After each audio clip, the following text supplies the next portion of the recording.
Y, y bueno, y es tratar de sacar alegorías, ¿no? Historias y ver en todo ello cómo el maestro está reflejado, oculto allí, ¿no? Ya íbamos en el día tercero, quedamos la semana pasada y hoy vamos a iniciar entonces en el verso 14, vamos a leer el verso 14 al 19 y vamos a detenernos en un par de comentarios aquí, ¿no? Entonces vamos con Berechit, capítulo 1, verso 14, dice así. Elohim dijo que haya lumbreras en el firmamento del cielo para separar el día de la noche. Servirán como señales para los tiempos establecidos, los días y los años. Y servirán como lumbreras en el firmamento del cielo para alumbrar sobre la tierra, y así fue. Elohim hizo las dos grandes lumbreras, la lumbrera mayor para regir el día y la lumbrera menor para regir la noche y las estrellas. Elohim las estableció en el firmamento del cielo para alumbrar sobre la tierra, para regir el día y la noche y para separar la luz de la oscuridad. Elohim vio que esto era bueno, y esa tarde y esa mañana formaron el día cuarto. Muy bien. Entonces, vamos a empezar con nuestro verso 14, cuando dice que Elohim dijo que haya luminarias en el firmamento del cielo, ¿cierto? Entonces, este pasaje siempre es muy interesante, siempre va a llamar la atención, uno viene en el relato y cuando llega a precisamente este día cuarto, ¿no? Repito que es muy, muy interesante porque siempre a uno le surge la pregunta, le surge la cuestión y repito, cómo es que dice que hasta el día cuarto aparecen las luminarias, ¿no? Y hacer esa distinción otra vez entre el día y la noche. Claro, nosotros estamos acostumbrados al día con la presencia del sol, la noche con la luna, las estrellas, ¿no? Y siempre esa relación íntima. Entonces, llegar uno y decir, bueno, ¿y cómo eran los 3 días anteriores, ¿no? O sea, antes del sol, la luna y las estrellas, pues ya había distinción del día y la noche. Obviamente, entre la luz y la oscuridad, eso se arranca desde el día Ejat o el día 1, ¿cierto? Pero en la mente uno esa parte, poderla entender y cómo se hacía antes, a veces genera algún tipo de dificultad, ¿no? Es algo interesante allí, ¿no? Entonces,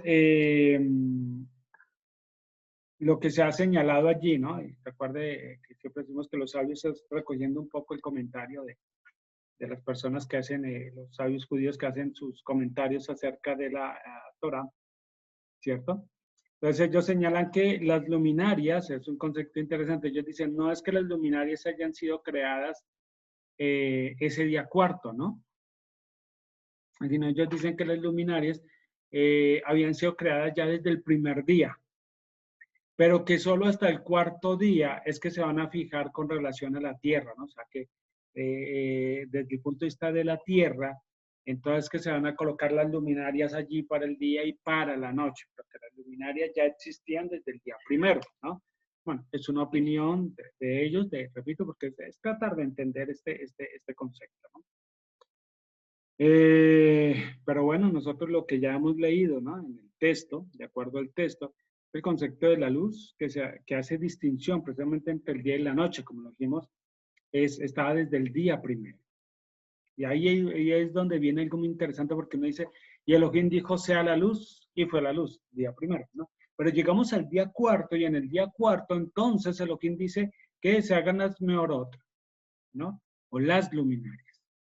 Y ahora son las luminarias las que van a tomar ese papel para hacer la distinción entre el día y la noche, como lo dice precisamente el verso 14. O sea, cuando Yahweh fija y establece el sol, la luna y las estrellas, entonces dice que van a ser una señal en la tierra de los tiempos señalados, ¿no? Las moedín, que pues se llaman los tiempos, ¿no? Algunos han pensado, lo han colocado algunas versiones, lo que escriben como las estaciones, ¿no? A lo que conocemos como primavera, verano, otoño e invierno, ¿cierto? Pero esa palabra moedín también está muy ligada a las festividades o los días santos. Y es muy, muy interesante eso, ¿no? Porque ya vamos a ver allí ese indicio o esa señal de los días santos. Luego dice los días o los meses, que tiene que ver con, bueno, los días santos está en Levítico 23. Lo de que señale los meses, los días o los meses, el transcurrir de los días para señalar un mes, es lo que va a estar el mes basado desde el punto del ciclo lunar. Para allá vamos a ir al Salmo 104, solo por leerlo en referencia. Vamos a leer el Salmo 104. Aquí simplemente estamos haciendo una pequeña introducción al objeto, la razón de ser de las luminarias, ¿no? En este día, para después poder sacar lo que nos interesa, que es la enseñanza. Entonces, en el Salmo 104, verso 9, dice, perdón, si era el 9 o era el 19, mira un minuto aquí, de los días era 19. Salmo 104, verso 19, dice, hizo la luna para marcar los tiempos, el sol sabe cuándo ponerse. Entonces, dice aquí que la luna nos va a ayudar a marcar los tiempos. ¿Cómo nos ayuda a marcar los tiempos? A través de lo que se conoce como el ciclo lunar, ¿no? Y cuando se completa un ciclo, entonces decimos, ha pasado un mes de la luna, de luna nueva, entonces eso es un mes. Y finalmente dice los años, y esa es esa relación o el ciclo lunisolar, como lo acabamos de leer en el Salmo, donde esa relación de los meses también con el ciclo del sol, entonces vamos a tener lo que llamamos un año, ¿no? Como lo dice el texto en Jeremías, capítulo 31, verso 35. Vamos a ir allí a leerlo. Vamos a leer un poquito la escritura, solo para ilustrar. Jeremías, capítulo 31, que es muy interesante este pasaje y por eso lo traje aquí a colación. Dice, verso 35, así ha dicho Yahweh, quien estableció el sol para la luz del día y las leyes de la luna y las estrellas para la luz de la noche, el que agita el mar de manera que surgen sus olas, cuyo nombre es Yahweh de los ejércitos. Si esas leyes fuesen alguna vez anuladas por mí, declara Yahweh, solo entonces la descendencia de Israel dejaría de ser nación delante de mí perpetuamente. Tenemos este texto de Jeremías. Muy bien. Entonces vemos que vamos en el día cuarto de la creación. Recuerda, el día tercero se separaron las aguas, surge la seca, surge la vegetación y empezamos allí a hablar de estos, de la, ¿cómo se dice esto? Todo lo que es la vegetación, la semilla y lo que hablamos la vez pasada con respecto al Mesías, su obra, sobre todo allí hablamos, era mucho de lo que era la obra del Mesías, ¿no? Y ahora llegamos al día cuarto y entonces Elohim hace aparecer o crear como cada cualquiera, ¿no? Si uno quiere creer, pensar mejor que el sol y la luna y las estrellas se formaron en el día cuarto, pues está bien. Los que quieran pensar que no, ya estaban formadas desde el principio y solamente Yahweh las trajo y las organizó allí en el día cuarto con relación a la tierra, como que ajustó estas cosas allí el día de la tierra también, ¿sí? Para mí, mi opinión muy personal es que para mí sí aparecen en el día cuarto. Tiene una razón de ser y es que Elohim sí las creó el día cuarto, ¿no? Pero repito, pues aquí tampoco no es para discutir al respecto si es así, si no es así, si está bien o no está, sino son opiniones. Lo importante es entender que en el día cuarto aparecen las luminarias. Dice que la luminaria mayor, ¿cierto? O las luminarias, ambas se nombran las mayores, ¿no? En el cuarto día, cuando se va a referir al cielo, al sol y a la luna, pero después hace una distinción curiosamente entre ambas.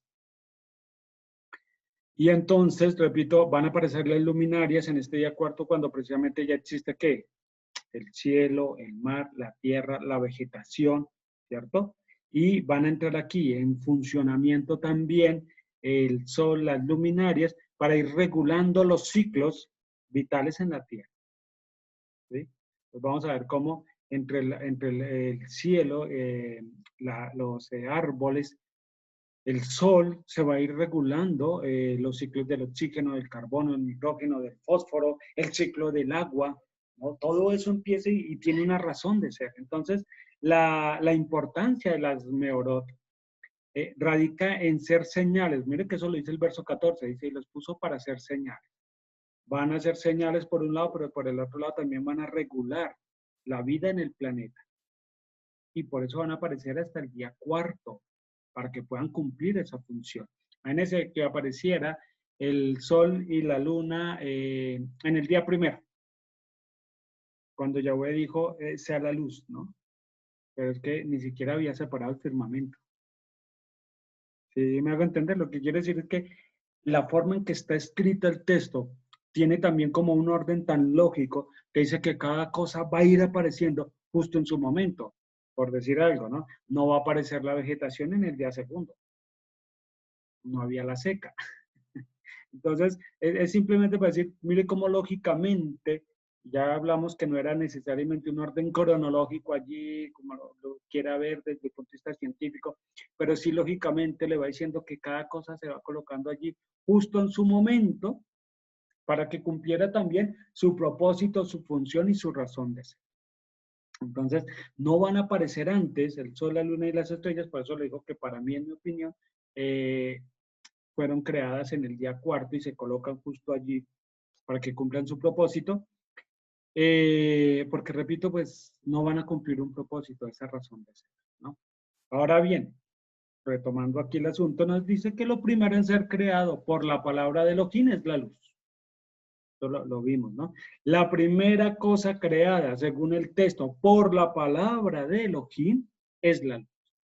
Que habíamos dicho que los sabios lo llaman la luz primordial, que es una luz especial, una luz que uno no podría definir exactamente qué era, cómo es que funcionaba, cómo salió, y lo llamaban la luz primordial. Y ya hicimos toda la relación con el Mesías, ¿no? Y que esa luz primordial es la que sirve para hacer, a partir del día primero, la distinción entre el día y la noche. Pero aquí en el día cuarto es cuando van a aparecer las meorot, o los cuerpos luminosos. Eso es lo que traduce luminarias o meorot, cuerpos luminosos. Y aquí es donde vamos a empezar a vislumbrar cómo esas luminarias vienen a ser un tipo del Mesías. Y ahí es donde está, vamos a hacer la alegoría ahora sí. Ahí vamos a entrar a hacer la alegoría. Como en este pasaje que lo acabamos de leer, que nos va a hablar del sol, de la luna, de las estrellas, ¿no? Que van a marcar, van a señalar el día, la noche, en donde vemos al Mesías allí, ¿no? ¿Cómo está representado? ¿Dónde lo podemos encontrar? Entonces, para ello vamos a otra vez a ir recapitulando, ¿no? La luz primordial aparece en el principio. Y es lo que va a marcar la diferencia entre el día y la noche, y es lo que la escritura va a llamar el Yom Echad, el día único, ¿no? O el día uno, ¿sí?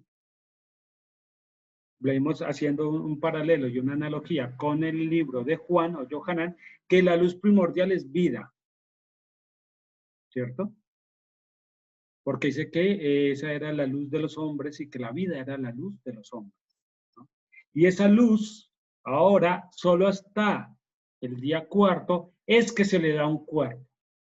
Quiero que notemos esa relación tan bonita que podemos sacar de esa alegoría, como al principio aparece la luz primordial, pero solo hasta el día cuarto, ¿cierto? Se le va a dar a esa luz un cuerpo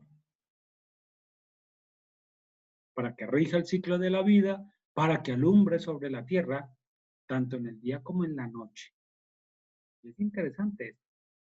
Y ya vamos a ver cómo es que esa luz va a regir tanto en el día como en la noche. Ahora, ¿por qué en el cuarto de día? Ya muchos de pronto, esto no es nuevo y sé que algunos ya lo han escuchado antes, ¿cierto? Y esto nos va a indicar el tiempo en el cual esa luz se iba a hacer hombre y esa luz iba a venir y a estar en medio de los hombres. Entonces, si vamos haciendo una alegoría por milenios, ¿no? Entonces solo era hasta el cuarto milenio desde la creación del ser humano que vendría aquel, quien es esa luz, ¿no? Ya lo habíamos notado allá en Juan 1:9, ¿no? Y viene a ser esa luz como un hombre, la palabra hecha carne, ¿no? Entonces vamos a leer par textos en Juan, recordémoslo, Juan capítulo 1, el Evangelio de Juan, Yohanan. Perdón, aquí lo estoy buscando ya. Juan, capítulo 1, mire que en el verso 9 nos dice, cuando se refiere a Yohanan Hamadbil, a Juan el inmersor, dice, dice el verso 8, dice, él no era la luz hablando de Juan el Bautista, dice, él no era la luz, sino que vino a dar testimonio de la luz. ¿De quién vino a dar testimonio Yohanan? De la luz, ¿cierto? Verso 9, aquel era la luz verdadera que alumbra a todo hombre que viene al mundo. Aquí ya nos está hablando del Mesías, como que la luz verdadera, esa luz de la cual se vino a dar testimonio. Y en el verso 14 dice, y la palabra se hizo carne y acampó entre nosotros y vimos su gloria, una gloria como del unigénito del Padre, lleno de amor y de verdad. Entonces aquí es donde vamos a ver esa forma alegórica o un Mesías escondido que nos va a decir que lo que al principio fue hecho, ¿no? Esa luz primordial. Entonces, solo hasta el cuarto día va a venir a tomar un cuerpo para seguir alumbrando, para mostrar la vida, para regular el ciclo de la vida aquí en la tierra, ¿no? Y es lo que dice el texto, la palabra se hizo carne, ¿no?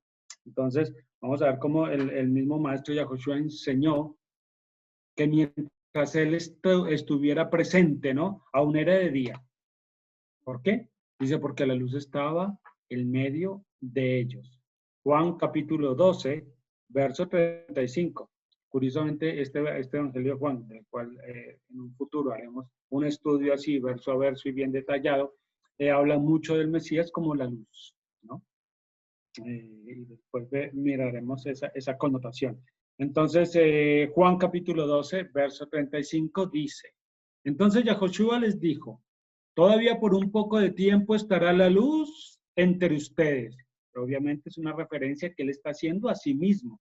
Dice, caminen mientras tienen la luz para que no los sorprendan las tinieblas, porque el que anda en tinieblas no sabe a dónde va. Mientras tengan la luz, crean en la luz para que sean hijos de la luz. Estas cosas habló Yahoshua y luego se apartó y se escondió de ellos, ¿no? Entonces, vamos a ver cómo el maestro nos está diciendo que él es esa luz que viene aquí a alumbrarnos, a hacer ese faro en medio de nosotros para que podamos caminar y movernos. Juan capítulo 8, verso 12. Son textos que, repito, son muy conocidos por todos, pero es bueno recordarlos. Dice, Yahoshua les habló otra vez a los fariseos y les dijo, yo soy la luz del mundo. El que me sigue nunca andará en tinieblas, sino que tendrá la luz de la vida. Miren, otra vez una analogía, hay un contraste entre la luz y la oscuridad, ¿no? Y dice, el que me sigue nunca andará en tinieblas. Así esté oscuro, así esté en medio de la noche, nunca andará en tinieblas, dice, sino que tendrá la luz de la vida. Yo quiero que estos pasajes los vayamos asociando con lo que estamos leyendo allí en Bereshit, ¿no? Cómo se va a hablar del sol para que rija el día, la luna y las estrellas para la luz en la noche, ¿no? Como su conjunto. El otro pasaje es Juan 9:5. Sé que todos son donde más se habla del nuestro como la luz, ¿no? Dice, mientras yo esté en el mundo, soy luz del mundo. Entonces, ¿qué vamos teniendo hasta aquí? ¿Sí?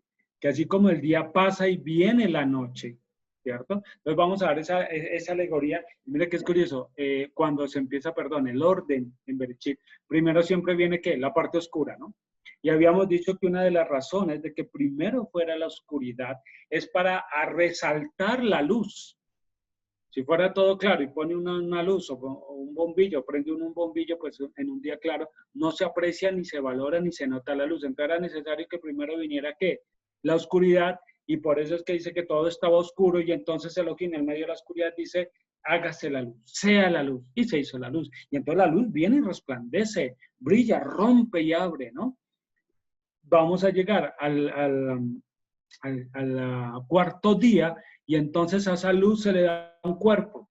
Estoy alegorizando, por favor, para que me sigan la idea. Y se le da a esa luz un cuerpo y ese ser viene y está aquí en medio de nosotros. Él dice, yo soy la luz del mundo. Y el que me sigue no va a andar en oscuridad. Caminen mientras sea de día. sigan la luz y aprovechen la luz. Todo lo que hasta ahora se está diciendo. Ahora el maestro, ¿no? Que está allí en medio del día, es quitado del medio de nosotros. El maestro muere, es levantado de entre los muertos, está un tiempo corto aquí, breve entre nosotros, y luego es ascendido, elevado y llevado a la diestra del Altísimo, del poder. Y está allí, ¿no? Entonces, para la tierra entra otra vez, ¿qué? La oscuridad, la noche, porque ya no está presente. Pero, ¿qué es lo curioso? Que ahora hay luminarias en la noche que, aunque sea oscuro, siguen alumbrando. O sea, si nos detenemos a pensar, uno dice, o sea que los 3 días anteriores, cuando llegaba la noche, era oscuridad, oscuridad. Ya no estaba presente la luz, ¿no? Ahora en el día cuarto, ¿sí? Al crear las meorot, los cuerpos luminosos, entonces aunque llegue la noche, ya en la noche no va a ser oscura. Ahora la noche también va a estar, ¿qué? Iluminada. Y aquí es donde vamos a entender eso, cómo es que funciona el asunto. Yo creo que todos ya más o menos rápidamente entendimos, bueno, el maestro de forma alegórica vendría siendo como esa luz del día que alumbra, entonces como el sol que nos alumbra en el día, así es la presencia del maestro cuando vino, que alumbró como el sol alumbra en el día, ¿cierto? Y uno dice, bueno, y ahora en la noche, entonces, ¿cómo es que funciona el asunto? Bueno, el maestro ya no está en medio de nosotros, físicamente hablando, ¿no? Pero, aunque nos llegó la noche y estamos a oscuras, y eso también es todo un lenguaje figurado que se utiliza mucho y sobre todo en Mateo, que hemos ido estudiando las parábolas, ¿no? Siempre se dice que a la medianoche se anuncia, se dan voces, viene el marido, ¿no? Cuando menos piensen va a llegar el marido, como ladrón en la noche, ¿no? Todo es para mostrar cómo el maestro se ha ido y quedamos en esa noche otra vez, en esa oscuridad, ¿cierto? Es de tal trascendencia el advenimiento de Yahoshua, nuestro maestro, que no nos quedamos ya oscuros. No está, él no está en medio de nosotros, llegó otra vez la noche, estamos en la oscuridad, pero su luz se sigue reflejando. De la misma forma que, mire que es curioso, la luna, que es la lumbrera que está aquí en la noche, ¿no? La lumbrera mayor de la noche, entre las lumbreras que tenemos en la noche, la mayor para nosotros es la luna no tiene luz propia. Es sabido por todos que la luz tan solo refleja, la luna, perdón, la luz de luna es el reflejo de la luz solar. Y ahí es donde está lo interesante. Entonces, se fue el maestro y aún su luz se sigue reflejando en medio de la oscuridad, en medio de la noche, a través de sus seguidores y discípulos, a quien también el maestro dijo que ellos eran o son la luz del mundo. Muy bien. Eso lo encontramos en Mateo 5:14, ¿no? Digo, ustedes son la luz del mundo. Y dice, y una luz no se prende para esconderla, para meterla allí debajo ¿no? de un armario, sino que se coloca en un lugar alto para que alumbre toda la casa, para que alumbre todo el lugar. Entonces allí es donde se va a ver, ¿sí? Que los que creen en la luz del mundo, que es el Mesías Yahoshua, son capaces de recibir su luz para ser hijos de luz. Eso lo acabamos de leer ahorita en el libro de Juan. ¿Qué es lo que hacemos, qué es lo que hacemos los creyentes? El verdadero creyente, el verdadero seguidor del Maestro Yahoshua, en sí no es que tenga luz propia, sino que refleja y debe reflejar la luz del Mesías.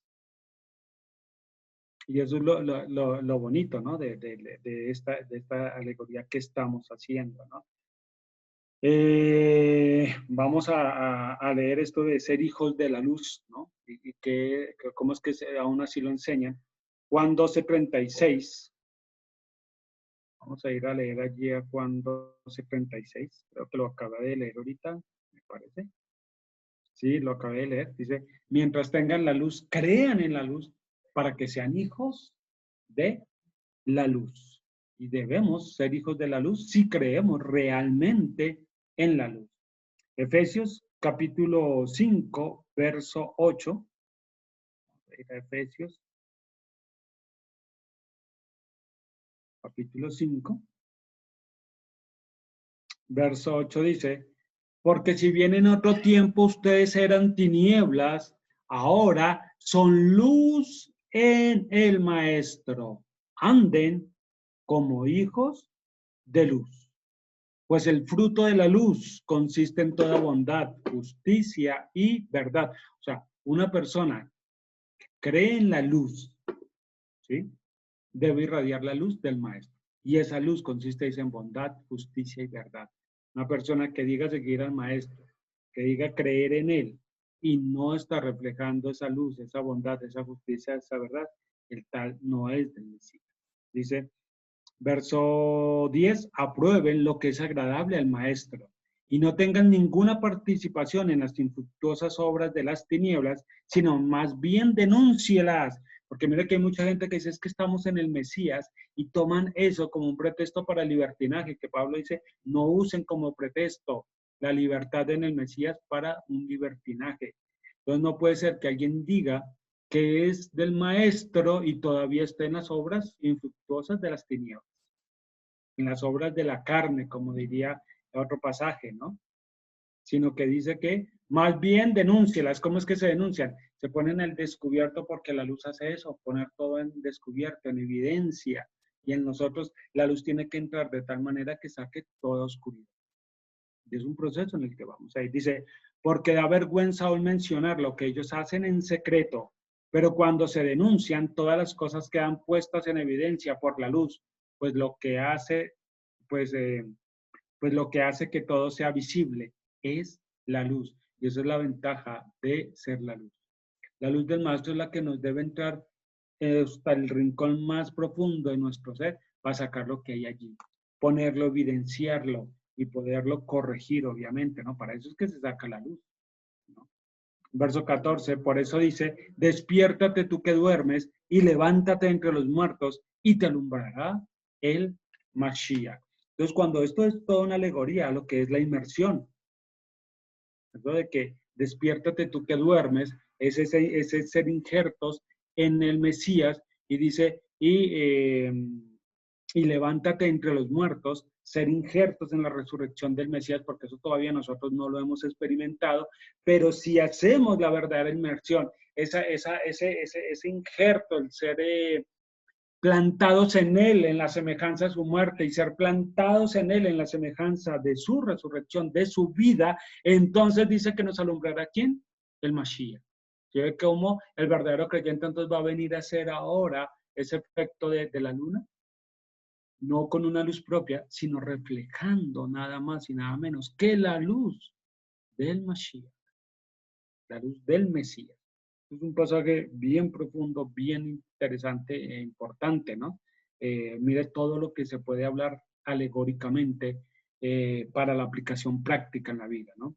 Primera de Tesalonicenses 5:5, la primera carta a los Tesalonicenses, capítulo 5, verso 5 dice, todos ustedes son hijos de luz e hijos del día. No somos hijos de la noche ni de las tinieblas. Por tanto, no durmamos como los demás, sino estemos alertas y seamos moderados. Y bueno, y ahí sigue todas otras consejos y amonestaciones del enviado Shaul, pero el énfasis que estamos viendo es que dice, somos hijos de la luz e hijos del día. Consecuencia de la luz es el día. Eso está establecido desde el verso 3, desde el Yonejad, ¿no? Cuando dijo Elohim resplandezca, hágase la luz, y la luz resplandece y separa la luz de las tinieblas. Entonces dice que debemos andar entonces como hijos del día. Esto es muy importante hablarlo y justo en estos momentos en que estamos hablando de tanta preocupación, tanta angustia, tanto miedo, tanta zozobra, aún ni sabemos qué va a ser de nuestro futuro cercano con todo esto que estamos viviendo y qué debemos hacer. Ser luz, brillar en medio de la oscuridad. No podemos dejarnos contagiar y eso no quiere decir que no nos preocupen las cosas que están pasando a nuestro alrededor. Eso no quiere decir que nos volvamos indolentes frente a lo que está ocurriendo a nuestro alrededor, sino que por el contrario, en medio que se va cirniendo más y más la oscuridad, entonces es cuando los verdaderos creyentes deben alumbrar con su luz. ¿Con cuál luz? con la del Mashiach, la del Mesías. Reflejar esa luz para que aún en medio de la oscuridad podamos seguir caminando, moviéndonos, como dice la Escritura, hasta que alumbre nuevamente el día, porque esta noche no es eterna, no es larga, no es para siempre, ¿no? Como la noche no es infinita, sino vuelve otra vez, empieza la noche, pero llega a un punto de cima, un punto máximo, y luego empieza a ceder, hasta que amanece nuevamente, sale la luz y vuelve nuevamente el día. Así históricamente, proféticamente, espiritualmente estamos viviendo en este mundo, ¿no? Una noche que sigue avanzando y entre más entrada la noche, mejor, en el sentido que como no es eterna, nos va apuntando hacia el nuevo amanecer. Y entonces dice que va hasta que alumbre nuevamente el día y brille, como dice el profeta Malaquías, ¿no? Y brille el sol de justicia para todos, nuevamente. Y eso se refiere al Mesías. Vamos a leerlo ahí para todos, los textos para recordarlos. Yo sé que los antiguos se lo saben, pero creo que hay personas nuevas que escuchan estas cosas y es bueno estar haciendo esta relación. Y recordando estos textos, sobre todo digo en virtud de las personas nuevas que nos acompañan y que vayan asociando correctamente estos pasajes. Malaquías capítulo 4, verso 2. Profeta Malaquí. Capítulo 4, verso 2 dice, pero para ustedes que respetan mi nombre, habla Yahweh. Este texto es muy bonito porque nos da mucho de qué hablar, ¿no? Dice, pero para ustedes que respetan mi nombre, o sea que un verdadero creyente de la luz, un verdadero seguidor de la luz, un hijo de la luz, es un hombre, una mujer que respete y reverencia el nombre de Elohim. Yahweh es su nombre y debemos respetarlo y debemos usarlo y debemos proclamarlo para honra y gloria de nuestro Elohim. Y dice, pero para ustedes que respetan mi nombre, se levantará un sol de justicia para traerles sanidad. Y recuerden que la palabra hebrea para sanidad es la misma que para salvación. O sea que aquí podemos hablar un sol de justicia para traer ¿qué? La salvación, la sanidad. Son palabras sinónimas, ¿cierto? Dice, ustedes saldrán y saltarán como becerros de establo, ¿cierto? Y mira que dice, y pisotearán a los malvados porque serán polvo bajo sus pies en el día que estoy preparando, dijo Yahweh de los ejércitos. Y es ese día particular y especial que sabemos que Yahweh ha preparado, ¿no? Que está representado en ese Yom Had, en ese día único. Muy bien. Podemos ir a otro texto, Revelación, Apocalipsis, capítulo 22, verso 16, nos dice así, dice, yo, Yahoshua, he enviado a mi mensajero para darles a ustedes testimonio de estas cosas para las comunidades. Yo soy la raíz y el linaje de David, la estrella brillante de la mañana. O esa estrella que resplandece en la mañana, esa estrella que sale y alumbra, inicia un nuevo día. Y ese es el nuevo día el que estamos esperando, que nos vuelva a alumbrar el sol de justicia. Estamos hablando todo esto de manera metafórica, ¿no? Y trato y hago mucho énfasis en esto porque hay personas que están muy acostumbradas a lo del domingo, lo del día del Señor y todo esto del culto al sol y todo. Entonces debemos ser muy cuidadosos porque precisamente de una mala interpretación de estos textos se puede uno desviar fácilmente a ello. ¿Sí? Pero todo esto se está hablando en una forma alegórica, ¿no? Como viene la noche primero, luego va a alumbrar el día en esa misma secuencia y después del día viene la noche otra vez para volver a darle paso al día. Y es lo que estamos viviendo, este ciclo. Y aguardamos entonces que venga ese nuevo día cuando brille el sol de justicia para todos, ese que Yahweh Elohim ha preparado para aquellos que temen, respetan su santo nombre. Entonces, la luz que alumbra, esa luz es la que debe alumbrar la senda de los justos, como lo acabamos de leer ahorita, ¿no? Dice, es la luz del Mesías, la que alumbra la senda de los justos, como lo declara el libro de Proverbios, Proverbios capítulo 4, verso 18. Mire todas las cosas tan maravillosas que podemos hablar, que estaban guardadas allí, ¿no? Y uno lee el pasaje y uno dice, ah, sí, en el cuarto día se hizo el sol, la luna y las estrellas y ya, ¿no? Entonces estamos viendo aquí que todo ese sentido que puede sacar uno, tantas enseñanzas que puede sacar allí. Entonces hablábamos cuando dice que amanezca ese nuevo día y el Mesías dice, yo soy la luz, la estrella de la mañana, ¿no? El que inicia ese nuevo día, ¿no? Y el Proverbios capítulo 4, verso 18 dice, la senda de los justos es como la luz del alba que aumenta su brillo hasta el mediodía. Entonces, dice que así debe ser la luz de nosotros, los justos, siguiendo al Mesías y teniendo la luz del Mesías que nos vaya alumbrando el camino. Y dice, y nosotros debemos ir en ese aumentar el brillo hasta que lleguemos al mediodía, que es la plenitud de la luz, ¿no? Y es lo que nos dice el enviado Shaul, dice, hasta que alcancemos la plenitud del Mashiach, hasta que lleguemos a la estatura del varón perfecto que es el Mashiach. Entonces los justos debemos empezar con esa luz que el Maestro refleja en nosotros y arrancamos a andar por esa senda, alumbrados por esa luz y ir avanzando y aumentando hasta llegar al mediodía, hasta llegar a esa plenitud. ¿Sí? Y entonces, mire que nosotros, repito, si estamos en el Mesías, si creemos en la luz, tenemos hijos de la luz e hijos del día, y aunque está oscura la noche, aún así se sigue irradiando esa luz, que nos sigue marcando el camino, que nos va alumbrando el camino hasta que llegue el sol de justicia, el Mashiach Yahushua. Todas estas cositas, repito, nuevamente son alegorías que nos van a servir para poder entender el camino en el que estamos y cómo debemos ir brillando. ¿Ve? Y es muy bonito porque dice que esa luz que va creciendo y creciendo hasta que llegue a la luz del mediodía. Dice que esa luz es la justicia del Mesías por la cual somos nosotros justificados. No por obras, como dice la Escritura, sino por un favor inmerecido de Yahweh Elohim, que Él nos da ese favor. Que el pecador arrepentido, que está en tinieblas, el pecador está en tinieblas, está en oscuridad y se arrepiente, entonces viene a la luz, viene a la vida. ¿Por qué? Porque se le imputa la justicia del Mashiach para vida.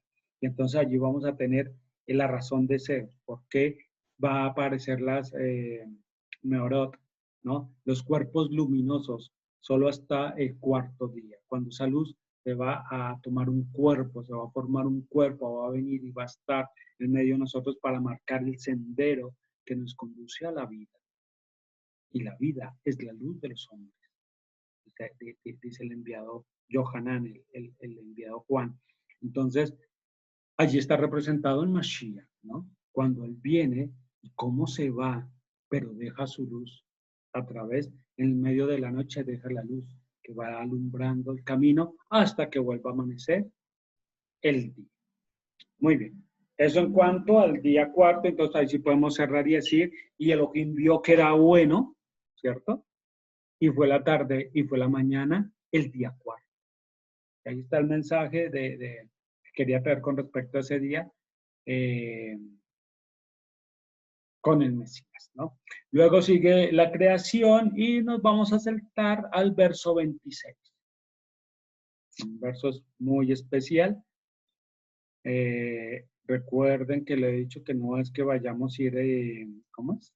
El verso al verso en Génesis, sino aquellos pasajes en los cuales podemos ver o sacar una enseñanza o extraer allí una tipología del Mesías, ¿no? Entonces en Génesis capítulo 26 llegamos al sexto día, vamos en el sexto día, ya se ha formado la vida en los mares, los peces, las aves que surcan los cielos, se crearon los reptiles, los mamíferos, todas las bestias en el sexto día y en ese sexto día, estando en ese sexto día, entonces, dice el verso 26, entonces dijo Elohim, hagamos al hombre a nuestra imagen según nuestra semejanza. Ellos gobernarán los peces del mar, las aves del cielo, el ganado, toda la tierra y todo lo que se arrastra por el suelo. Muy bien. Y aquí, ahí sí que tenemos para hablar también otro otro momento muy interesante. Vamos a hacer unas consideraciones previas antes de ver el Mesías allí reflejado. Vamos a hacer algunas consideraciones porque cuando dijo Elohim, hagamos al hombre, pues vamos a tomar allí en el texto, nos va a decir el Adán, ¿cierto? Y aquí el término Adán se va a tomar como ese término genérico para la humanidad. O sea que cuando está diciendo hagamos al Adán, no solamente está pensando en un individuo, ¿no? Un varón que se va a llamar Adán, sino que el término se está refiriendo a la humanidad en toda su expresión. Entonces, el texto, lo podemos decir, es hagamos a la humanidad. ¿Cierto? Bueno, para hacer la humanidad, como dice, el Padre sabe cómo hace sus cosas y la forma en que lo hace, ¿cierto? Pero allí es bonito leerlo así y entenderlo así. Vamos a decir, hagamos a la humanidad. Entonces, aquí en este verso tenemos dos partes, ¿no? Dos frases que son muy interesantes, que han causado polémica, discusión y que se ha prestado pues para múltiples interpretaciones y hasta para teorías y dogmas que son contrarios a la misma escritura. Obviamente, la primera es el término hagamos al hombre, ¿no? Hagamos al hombre, que en hebreo sería nace Adán, ¿no? Y ese verbo allí, nace, está en plural, ¿cierto? Y ahí surge la primera inquietud. Porque si veníamos hablando en todo el texto, Elohim dijo y se hizo, ¿no? Es Elohim el que habla y se hace. Y él es el que hace. Entonces, la primera inquietud que surge es ¿por qué Elohim ahora va a usar el plural? Repito, cuando anteriormente simplemente el creador dice y se hace ya, en un singular perfecto, en una armonía perfecta, una unicidad auténtica, que Elohim es el creador de todas las cosas. Y él dice y se hace, punto, ¿no? Pero ahora cuando va a llegar al tema de la humanidad, entonces utiliza un plural. Mire cómo es curioso, ¿no? Habla Elohim en el verbo hagamos en plural y utiliza un singular, que es Adán, ¿no? Para referirse a toda la humanidad, una pluralidad, ¿no? Reunida en uno. Eso es de las cosas bien interesantes del texto, ¿no? ¿Por qué en plural el hagamos? Y bueno, y ahí ustedes ya saben que viene todas las discusiones, entonces allí los trinitarios se basan en ese primer texto, pues para decir que Elohim es una pluralidad de personas, ¿no? Y mucho se ha discutido al respecto, y entonces dicen que son dos, que son tres, y uno dice, bueno, ¿por qué dos o tres? ¿Por qué no cuatro? ¿Por qué no cinco? ¿Por qué no 10? ¿Por qué no 20? Bueno, eso nunca se ha contestado, ¿no? Se deja allí nomás y así se queda, ¿no? Los sabios, algunos que la mayoría, todas se inclinan a explicar este pasaje, ese verbo en plural de una manera, pero hay otro grupo muy interesante, minoritario, y voy a empezar por esa explicación que dicen que el hecho de que Elohim utilice el verbo hagamos en plural, ese es una forma majestática y que es un plural majestático. ¿Para qué? Para llamar la atención. ¿En qué va a llamar la atención? En lo que va a crear.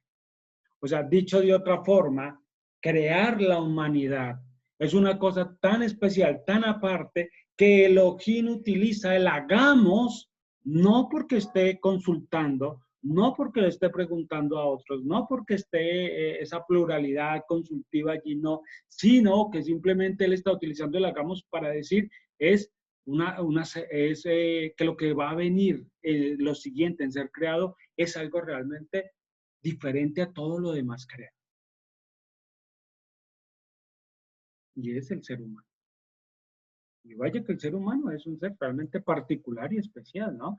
Vamos a ver, con toda la grandeza del mar, las fuerzas del aire, las montañas, toda la maravilla de la creación de la naturaleza, los grandes monstruos marinos, los grandes mamíferos y todo, y aún así,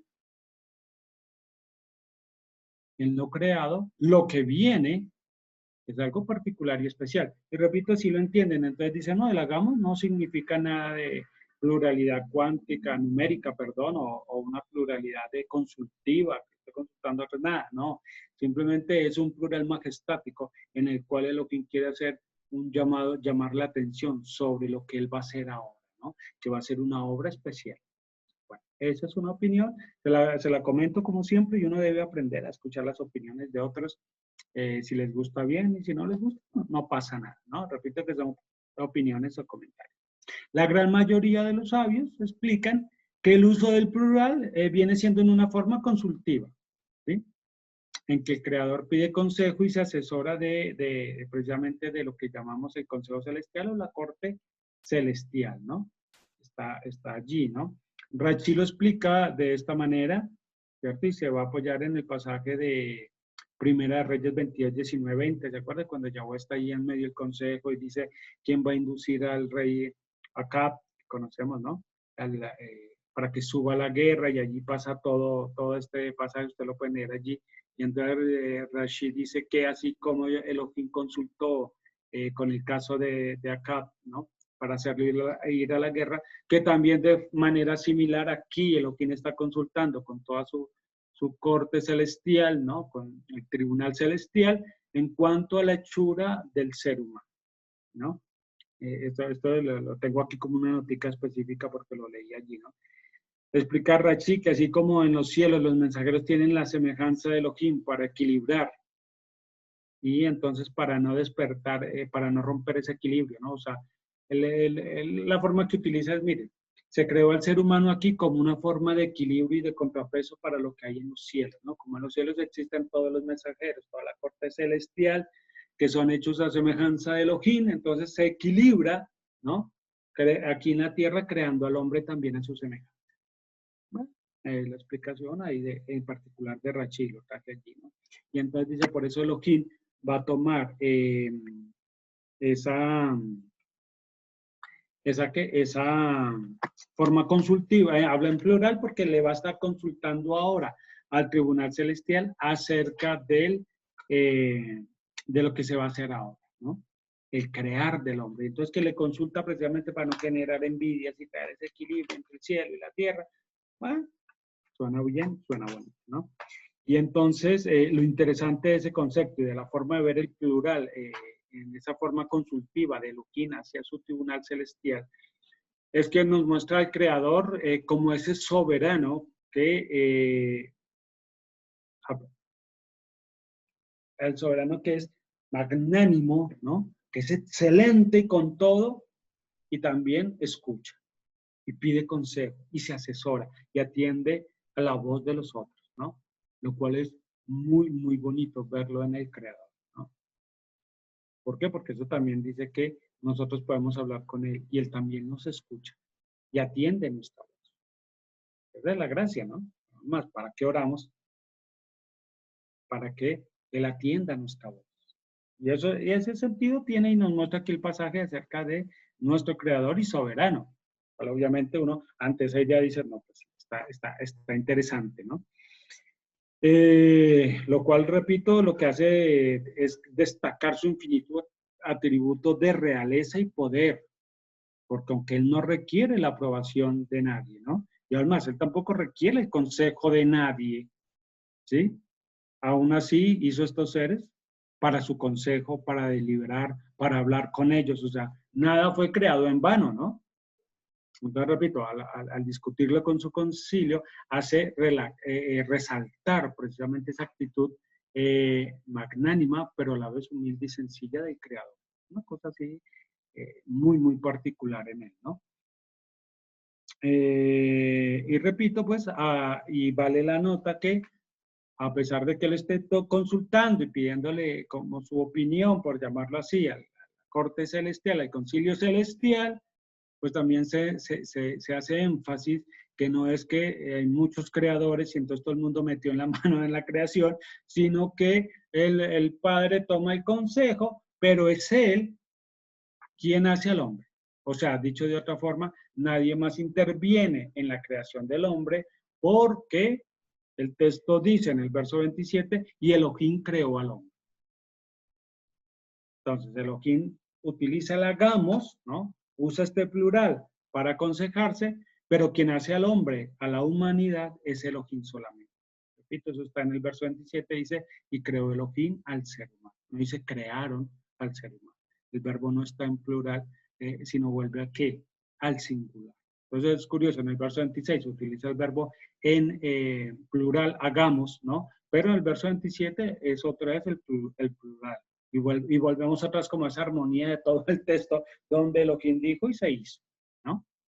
Y el hagamos también pues tiene esa connotación de una intervención directa del Padre, ¿no? Mientras que en el otro él iba diciendo hágase y se hizo, en esta él dice hagamos como quien interviene personalmente allí, ¿no? Entonces eso también lo podemos entender. Y leí un tercer comentario de un rabino que se llama Mordejai Babor, un comentario a la Torah, que me llamó la atención y digo que me parece también apropiado traerlo aquí, ¿no? Recuerden, cuando uno trae estos comentarios no es que necesariamente uno diga que eso es lo correcto y eso es lo verdadero, no. Los traemos es como para que tener esa mente abierta, poder comprender la forma en que se entiende o se aborda el asunto, cómo lo explican de distintas formas. Y bueno, cada uno debe, en su parecer, en lo que estudie, pues si les parece bien lo toma, lo que no le parezca bien, pues lo deja a un lado y no pasa nada. Entonces decía este Rabbi Mordejai que se utiliza el plural, ¿no? Que Elohim utiliza el plural, el hagamos, ¿no? Porque se está refiriendo a él y su relación con el ser humano. Dicho de otra forma, el Padre, el Creador, le está diciendo al Adán, le está invitando al Adán a formar parte, a colaborar con él en la formación de ese ser ideal, de ese ser perfecto, ¿no? Ustedes lo van a encontrar en el Humash Mordedor, ¿no? En el comentario a la Torah de este rabino Mordejai Babor. Y de acuerdo a esta explicación, básicamente lo que está diciendo es que el Creador invita al hombre a que haga también lo suyo para alcanzar la formación de ese hombre ideal, de ese hombre perfecto, ¿no? Y que por ello lo dotó del libre albedrío. O sea, que cuando le da al hombre el libre albedrío es porque le está diciendo, vamos a hacer una obra en conjunto. Yo hago lo mío, pero usted tiene que hacer lo suyo, ¿cierto? Y si se hace correctamente, se va a completar ese hombre ideal, ese hombre perfecto, ¿no? Entonces, al otorgársele ese libre albedrío al ser humano, él tiene la decisión de qué va a hacer con su vida, ¿no? O sea, también toma el control de su vida, el hombre. El ser humano tiene ese control de su vida, ¿no? Y obviamente va a tener también el control y la responsabilidad del posterior desarrollo de esa vida. Y si va a alcanzar el propósito para el cual fue creado. Muy bien. Voy a dejar por hoy hasta ahí. Creo que ya ha sido bastante información y cumplimos también nuestro propósito de llegar a la hora. Y entendiendo aquí que en este verso 26 hasta ahora estamos dando algunos, ¿cómo se llama esto? Algunas ideas principales para luego entrar en lo que nos corresponde en este verso, de poder ver al Mesías allí. Muy bien.